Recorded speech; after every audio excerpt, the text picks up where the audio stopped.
사람은 누구나 기다리는 존재입니다. 오늘 시편 27편 말씀을 가지고 나는 주를 기다립니다라는 제목으로 함께 말씀의 은혜를 나누고자 합니다. 제목이 뭐라고요? 나는 주를 기다립니다. 맞아요. 사람은 누구나 기다리는 존재죠. 아이들은 여름방학을 기다리고, 또 학생들은 얼른 졸업해서 어른이 될 것을 기다리고, 또 청년들은 취업을 기다립니다. 사랑하는 사람은 결혼을 기다리고, 또 부모는 자녀가 성장하기를 기다리죠. 그러나 우리가 살아가면서 경험하는 기다림은 대부분 쉽지 않습니다. 예. 병이 낫기를 기다립니다. 또 경제적인 문제가 해결되기를 기다립니다. 자녀가 돌아오기를 기다립니다. 안 믿는 자녀들이 돌아오기를 기다립니다. 기도 응답을 기다립니다. 다 기다림이 생각보다 쉽지가 않아요. 그런데 기다림이 길어질수록 사람의 마음에는 두 가지 질문이 생깁니다. 자꾸 길어지니까 하나님께서는 정말 나를 보고 계시는 걸까? 이런 생각이 드는 거죠. 그리고 언제까지 기다려야 하지? 이런 두 가지 생각이 들 수 있습니다. 오늘 본문을 기록한 다윗도 바로 그런 시간을 지금 지나고 있었습니다. 시편 27편은 승리의 노래이면서 이름 붙이기를 저는 기다림의 노래이다, 이렇게 이름을 붙이고 싶어요. 그는 하나님을 사랑했지만 어려움을 겪었습니다. 그는 믿음의 사람이었지만 두려움을 경험했습니다.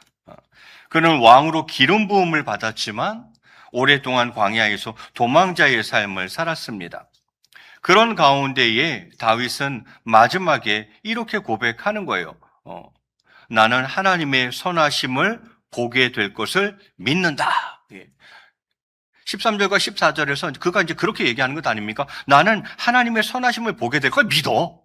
이렇게 이야기하는 거예요. 그리고는 자신과 또 모든 성도들을 향해서 또 얘기하는 거죠. 그런 거로 여호와를 기다리라, 이렇게 이야기를 하는 거죠. 저는 오늘 본문 말씀을 통해서 기다림 속에서도 역사하시는 하나님을 여러분과 좀 묵상하고 싶어요. 기다림 속에서도 역사하시는 하나님. 자, 먼저 첫 번째는 믿음의 사람도 일단 두려움을 경험한다라는 것부터 시작하고 싶습니다. 오늘 본문 1절을 한 번만 더 같이 읽을까요? 우리 같이 읽겠습니다. 시작. 여호와는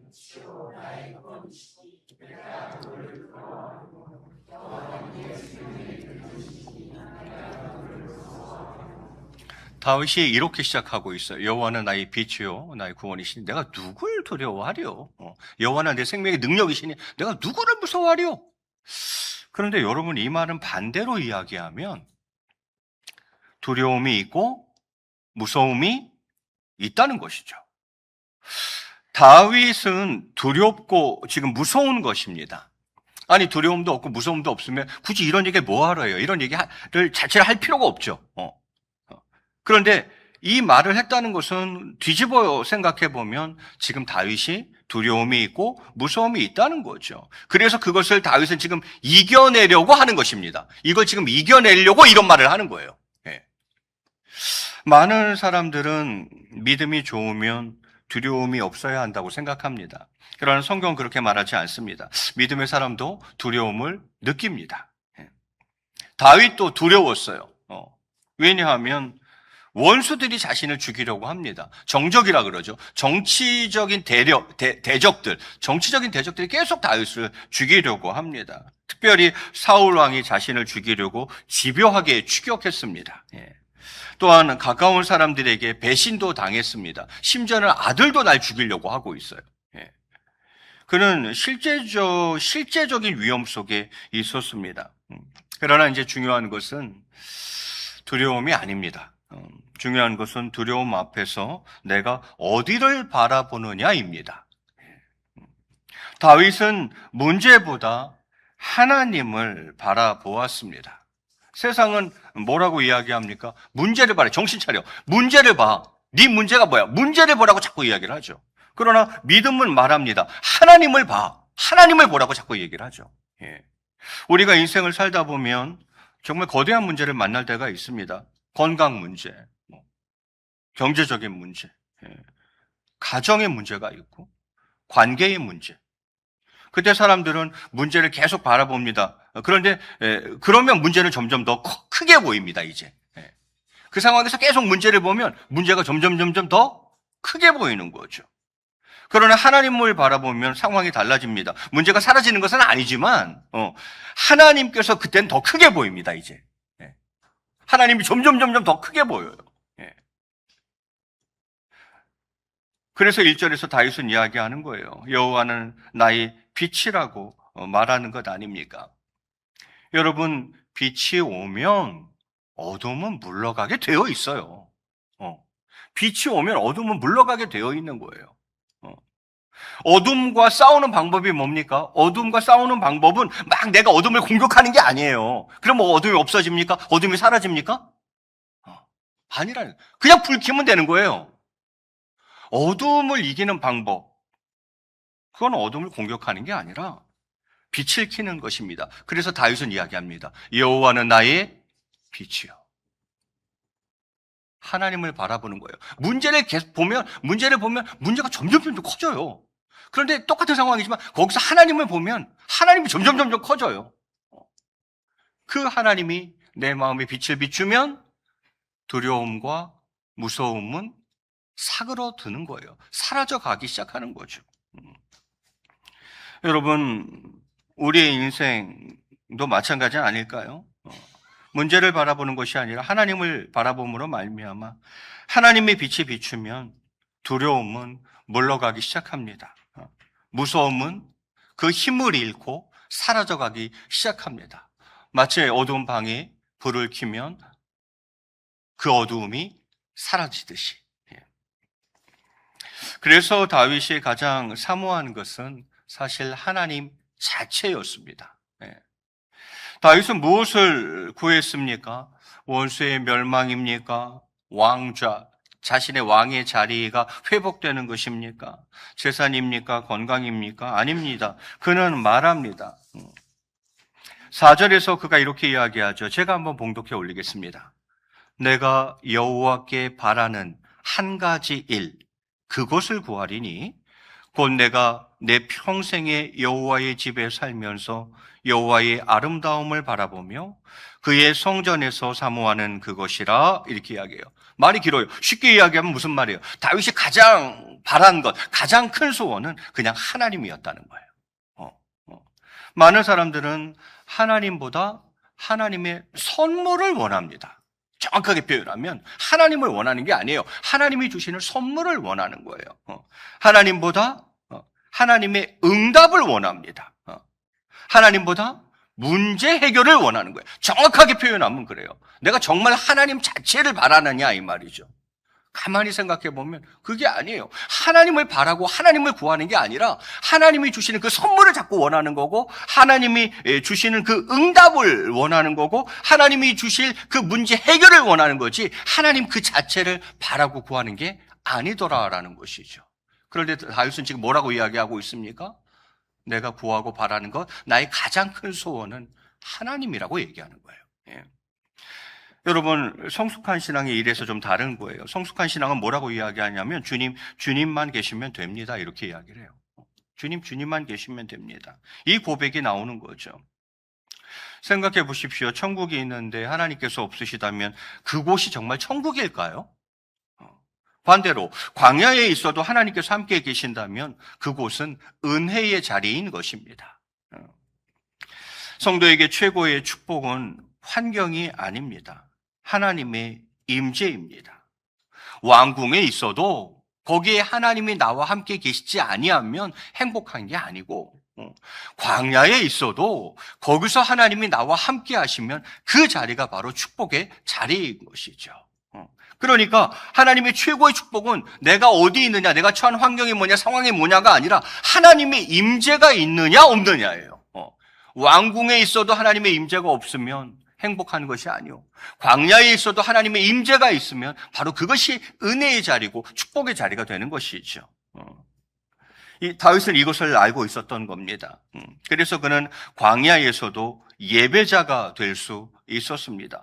왕궁에 있을 때만 찬양을 한 것이 하나님을 찬양한 것이 아닙니다. 다윗이 왕궁에 있을 때만 하나님을 찬양한 것이 아닙니다. 동굴에서도 하나님을 찬양했습니다. 도망 다닐 때도 하나님을 찬양했습니다. 왜입니까? 그의 신앙의 중심은 하나님이 주시는 그 무엇이 아니라 그의 신앙의 중심은 하나님 그 자체였기 때문입니다. 여러분이 가장 사모하는 것이 하나님 자체이시기를 간절히 바랍니다. 하나님 자체를 바라고 구하는 사람. 여러분, 그리고 하나님께서는 기다림의 시간을 통해서 이제 사람을 빚으시는 것입니다. 오늘 함께 읽은 본문의 핵심은 사실 마지막 구절에 있습니다. 마지막 구절을 제가 한 번 더 봉독해 올리겠습니다. 14절에 보니까 너는 여호와를 기다릴지어다. 강하고 담대하며 여호와를 기다릴지어다. 기다림에 대해서 지금 이야기하고 있어요. 성경에서 기다림은 아무것도 하지 않는 시간이 아닙니다. 하나님을 신뢰하는 시간입니다. 저희도 기다리잖아요. 우리에게 기다림이라는 시간이 있잖아요. 하나님께 기도했는데 응답 바로 안 올 수 있고. 그럼 이제 기다리는 거죠.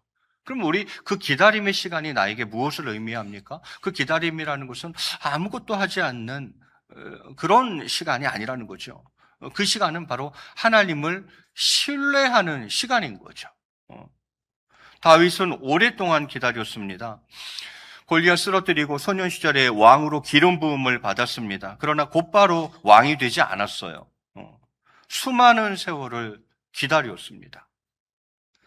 그 광야를 지나야 했습니다. 또 배신을 경험해야 했습니다. 정말 많은 눈물을 흘려야 했습니다. 우리는 묻습니다. 왜 하나님께서는 바로 응답하지 않으실까? 그 이유 가운데 하나는 기다리게 하시는 거예요. 그리고는 하나님께서는 환경보다 사람을 먼저 준비시키시기 때문입니다. 그 기다림이라는 시간을 통해서 그 사람을 준비시키시기 때문이다라는 것이죠. 기다린 자들, 성경에 나오는 기다린 사람들을 보십시오. 아브라함, 하나님께서는 아브라함도 기다리게 하셨습니다. 상당히 오래 기다리게 하셨어요. 아브라함은 약속을 받은 후에 오랜 세월을 기다려야 했습니다. 요셉도 기다렸습니다. 그가 애굽의 총리 자리에 오르기까지 그는 기다림의 시간이 그에게도 있었죠. 모세도 광야에서 40년을 기다렸습니다. 그 기다림이 있다라는 거죠. 기다림은 하나님의 학교입니다. 그게 하나님의 학교예요. 우리는 결과를 원하지만 하나님께서는 우리를 만드시기를 원하십니다. 우리는 문이 열리기를 바라지만 하나님께서는 먼저 우리를 준비시키기를 원하십니다. 그렇잖아요. 하나님 좀 빨리빨리 그러니까 결과를 원해요. 빨리빨리 좀 결과 좀 주세요 하는데 하나님의 관심은 거기에 있는 게 아니라 우리를 기다리게 하고 그 시간을 통해서 우리를 만드는 데 관심이 있는 거죠. 문이 좀 활짝 열리고 좀 빨리빨리 좀 열렸으면 좋겠죠. 우리 마음은 급한데 하나님의 관심은 어디에 있냐면 문이 활짝 열리는 것이 아니라 우리를 준비시키는데, 그 기다림을 통해서 우리를 준비시키는데, 우리의 성품을 빚으시는데 관심이 있으시다라는 거죠. 어떤 열매도 하루아침에 익지 않습니다. 그렇지 않나요? 오늘 열매 심으면 내일 따는 과일이 있나요? 그런 열매나 과일은 없어요. 어떤 열매도 하루아침에 익지 않습니다. 이처럼 하나님께서는 우리를 천천히 그러나 아름답게 빚어가십니다. 하나님께서는 우리를 천천히 그러나 완전하게 빚어가시는 것입니다. 그래서 기다림은 절대 낭비가 아닙니다. 한국 사람들 특별히 빨리빨리 이민족인데 기다림을 낭비라고 생각해요. 그렇지 않습니다. 제가 보기엔 그 시간이 굉장히 소중한 시간이에요. 절대 기다림은 낭비가 아니에요. 기다림은 하나님의 작업실인 겁니다. 작업실이에요. 그리고 그 긴 기다림 속에서도 우리는 하나님의 선하심을 믿어야 합니다. 이게 쉽지 않죠. 이게 진짜 쉽지 않죠. 기다리는 것도 쉽지 않은데 그 기다림 속에서 하나님의 선하심을 믿는 거는 더 쉽지 않아요. 다윗이 오늘 본문 13절에서 이렇게 이야기합니다. 제가 봉독해 올리겠습니다. 내가 여호와의 선하심을 보게 될 줄 확실히 믿었도다, 이렇게 되어 있어요. 내가 여호와의 선하심을 보게 될 줄 확실히 믿었다. 놀라운 말씀이에요. 다윗은 아직 문제가 해결되지 않았습니다. 그런데도 하나님의 선하심을 믿었습니다. 많은 사람들은 문제가 해결되면 믿겠다고 말합니다. 하나님이 제 문제 이거 해결해 주시면 내가 하나님 믿을게요, 이렇게 얘기를 하죠. 그러나 믿음은 반대입니다. 먼저 믿고 그 후에 보게 되는 것입니다. 먼저 믿고 그 후에 하나님의 역사하심, 그 하나님의 능력을 목도하게 되는 거죠. 하나님의 선하심은 상황에 의해서 결정되지 않습니다. 하나님의 성품에 의해서 결정됩니다. 내가 병상에 있을 때도 하나님은 선하십니다. 내가 실패를 경험할 때도 하나님은 선하십니다. 내 눈물이 흐를 때도 하나님께서는 선하십니다. 비가 오는 날에도 하나님께서는 선하십니다. 여러분, 이걸 믿으십니까? 내가 병상에 있을 때 하나님은 악한 분인가 봐. 하나님은 선하지 않은 것 같아. 그리고 내가 잘 되고 잘 풀리고 막 하면 하나님은 선하신 분이야. 하나님이 상황에 따라서 선한 분이 되실 수도 있고 악한 분이 되실 수도 있는 거예요? 그런 거예요? 내 상황과 환경으로 하나님의 선하심과 악하심이 결정될 수 있는 거예요? 그렇지 않다는 거예요. 하나님의 선하심은 상황으로, 내가 처해 있는 상황과 환경으로 결정되는 게 아니라 하나님의 성품으로 결정되는 거예요. 하나님은 그냥 선하신 분이에요. 그 자체가 선하심이에요. 그래서 내 상황이 어떻든 내 환경이 어떻든 하나님은 언제나 선하신 분이에요. 왜요? 성품에 근거하고 있기 때문이에요. 우리는 이것을 잘못 이해합니다. 내가 잘 되면 하나님 선하신 분이고 내가 잘 안 되면 하나님은 선하시지 않은 분이라고 생각해요. 그렇지 않습니다. 그렇게 결정되는 게 아니에요.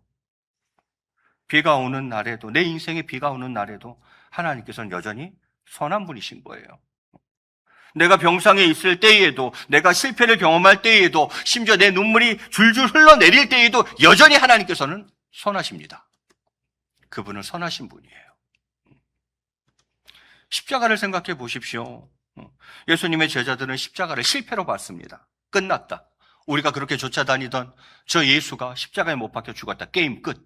각자 살 길 찾아서 돌아가자. 십자가, 예수님의 제자들은 십자가를 다 실패로 봤어요. 그러나 하나님께서는 그것을 구원의 길로 사용하셨습니다. 인간이 끝이라고 생각한 곳에서 하나님께서는 시작을 만드셨습니다. 하나님은 이런 식이에요. 모두가 끝이라고 이야기했을 때 하나님 그때부터 시작하시죠. 우리도 마찬가지입니다. 오늘 이해할 수 없는 일이 있을 수 있습니다. 그러나 훗날 돌아보면 알게 됩니다. 그때도 하나님께서는 선하셨구나. 훗날 반드시 알게 되실 거예요. 근데 오늘은 좀 어려워요. 오늘 이해할 수 없는 일이 있을 수 있어요. 그러나 훗날 돌아보면 우리는 알게 됩니다. 그때도 하나님은 선하셨구나. 그러니 여러분, 강하고 담대하십시오. 강하고 담대하게 기다리십시오. 여호와를 기다리십시오. 그래서 오늘 본문 14절에 이야기하는 것입니다. 우리 14절 말씀을 한번 같이 한번 읽겠습니다. 시작. 나는 여호와를 기다릴지어다. 아멘. 기다려야 합니다. 하나님은 선하신 분이시고 그 기다림 속에서도 하나님은 역사에 가시는 거예요. 그러니 좀 힘들겠지만 그래도 여호와를 기다려야 합니다. 여호와를 기다릴지어다. 강하고 담대하며 여호와를 기다릴지. 왜 강하고 담대해야 할까요? 기다림은 쉬운 일이 아니기 때문입니다. 생각보다 기다림이라는 것이 쉬운 일이 아니기 때문이에요. 기다림은 때로 외롭습니다. 하나님께서 안 계신 것처럼 느껴질 때가 있습니다. 왜? 너무 오래 기다리게 하시니까. 하나님이 정말 선한 분 맞나? 하나님이 날 보고 계실까? 혹시 하나님 안 계신 거 아니야? 이럴 수 있다는 거예요. 아무리 기도해도 변화가 없는 것처럼 보일 때가 있습니다. 아니, 내가 주구장창 이거 놓고 기도하는데 뭔가 답신이 없는 거야, 하나님께로부터. 뭐 다른 거는 뭐 이렇게 하면 바로바로 답신을 해주시는 것 같던데 왜 내가 가장 중요한 나의 이 기도 제목, 내 간절한 마음에서 온 이 부분에 대해서는 이렇게 빨리빨리 뭐가 회신이 없냐 이거죠. 그러다 보니까 이런저런 생각이 드는 거예요. 그래서 강하고 담대하며 여호와를 기다리라고 이야기하는 거죠. 기다림이 절대 쉬운 일이 아니거든요. 하나님께서는 침묵하시는 것처럼 보여도 일하고 계십니다. 씨앗은 땅 속에서 자랍니다. 안 보이죠? 뭐 땅 속에 있는 씨앗이 보여요? 안 보이죠? 그러나 그 씨앗이 자라고 있는 거예요. 때가 되면 땅 위로 싹이 올라올 겁니다. 눈에 보이지 않지만 성장하고 있는 겁니다. 우리가 하나님의 역사를 보지 못한다고 해서 하나님께서 일하시지 않는 것이 아닙니다. 하나님께서는 지금도 일하십니다. 우리의 눈물이 헛되지 않도록 일하십니다. 우리의 기도를 들으시며 일하십니다. 우리의 미래를 준비하시며 일하십니다. 여러분, 하나님의 역사가 보이지 않는다고, 내가 하나님의 역사를 보지 못한다고 해서 하나님께서 일하지 않으시는 것이 아니라는 거예요. 내 눈에는 지금 안 보이지만 하나님은 그런 분이세요. 절대 우리의 눈물이 헛되지 않도록 일하십니다. 절대 내가 흘리는 그 눈물이 헛되지 않도록 일하시는 분이시고 우리의 기도를 계속 들으시면서 일하고 계시는 거죠. 그리고 내가 알지 못하는 그 미래를 준비하며 일하고 계신 것입니다. 그래서 성도는 낙심하지 않습니다. 보이지 않아도 믿습니다. 하나님이 저는 안 느껴지지 않아도 신뢰합니다. 응답이 늦어도 기다립니다. 그러면 이제 마지막으로 우리는 어떻게 기다려야 합니까? 첫째는 기도를 멈추지 마십시오. 기도는 기다림을 견디게 하는 힘입니다. 기도 끊어지면요, 더 이상 못 기다립니다. 제가 장담하건대 기도가 끊어지는 순간 우리는 더 이상 기다리지 못해요. 기도는 기다림을 견디게 하는 힘이에요. 둘째, 예배를 포기하지 마십시오. 예배는 하나님을 바라보게 하기 때문입니다. 자, 문제 발생했어. 문제를 계속 봐. 문제가 점점 더 커 보여. 문제 발생했어. 문제를 보는 게 아니라 하나님을 봐. 하나님이 점점 더 커 보여. 예배는 하나님을 보게 합니다. 예배를 멈추지 마십시오. 예배를 통해서 우리는 하나님을 보게 되고 하나님을 계속 보게 되고 그러면 그 하나님이 문제보다 더 커 보이는 거죠. 서두에 말씀드렸잖아요. 그 하나님이 빛을 비치시면 내 모든 어두움이 물러가기 시작하는 거예요. 그 하나님이 빛을 비치시면 무서움, 두려움이 사라지게 되는 것이죠. 그러니 예배를 멈추지 마십시오. 셋째는 감사하십시오. 감사는 현재 속에 숨어있는 하나님의 은혜를 발견하게 합니다. 아, 그렇구나. 내가 지금도 하나님의 은혜 가운데 있구나. 내가 작은 은혜들을 경험하며 살아가고 있구나 하는 것을 발견하게 되니까요. 넷째는 하나님의 약속의 말씀을 붙드십시오. 감정은 변하지만 말씀은 변하지 않기 때문입니다. 막 어느 때는 뭐 세상을 다 이길 것 같아. 막 충만해가지고 세상을 다 이길 것 같아. 그런데 어느 때 보면 또 한없이 푹 꺼지는 거죠. 땅바닥을 치는 거예요. 바닥을 치는 거예요. 왜 그렇습니까? 감정을 붙잡고 있는 것이죠. 근데 문제는 감정은 변하거든요. 그러니까 내가 이랬다 저랬다 휘청휘청 하는 거예요. 그러니 감정을 붙잡고 살아가면 안 돼요. 그러면 감정은 변하지만 변하지 않는 하나님의 말씀, 하나님의 약속의 말씀을 붙잡고 살아가야 된다라는 것입니다.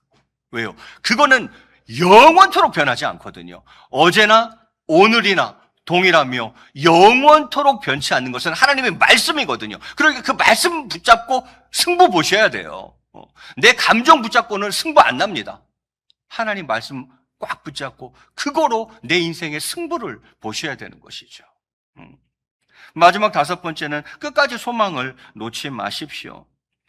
소망, 하나님의 시간은 결코 늦지 않습니다. 내가 보기에 자꾸 늦는 것 같이 느껴지는 거지 하나님의 시간표는 정확해요. 하나님은 절대 늦는 법이 없어요. 하나님은 절대 늦지 않으십니다.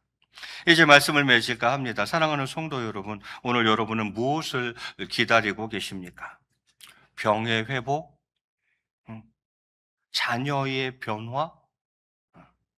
믿지 않는 자녀가 돌아오는 것? 뭘 기다리시죠? 가정의 회복? 경제적인 돌파? 기도의 응답? 다윗의 고백을 꼭 기억하십시오. 다윗이 이야기했어요. 내가 여호와의 선하심을 보게 될 줄 확실히 믿었도다. 내가 여호와의 선하심을 보게 될 줄을 내가 확실히 믿었도다. 그는 상황을 보고 말한 것이 아닙니다. 하나님의 성품을 보고 말한 거예요. 우리의 하나님께서는 지금도 선하십니다. 그 선하신 하나님께서 지금도 우리의 눈물을 기억하십니다. 지금도 우리를 위해 일하십니다. 그는 길을 만드시는 분입니다. 지금도 우리를 위해 그 길을 만들고 계십니다. 그러므로 낙심하지 마십시오. 포기하지 마십시오. 주님을 끝까지 신뢰하시기 바랍니다. 우리의 조급함, 그래요. 그럴 수 있어요. 그런데 기억하세요. 하나님께서는 결코 늦지 않으십니다. 그리고 언젠가 여러분도 다윗처럼 고백하게 될 것입니다. 맞습니다. 하나님께서는 선하셨습니다. 우리도 다윗처럼 똑같이 고백하게 될 거예요. 하나님 맞습니다. 하나님께서는 선하셨습니다. 아멘이십니까? 기다림 속에서도 역사하시는 하나님, 그 하나님을 굳게 믿고 끝까지 견디며 기다리는 저와 여러분이 다 되시기를 주님의 이름으로 간절히 축원을 드리겠습니다.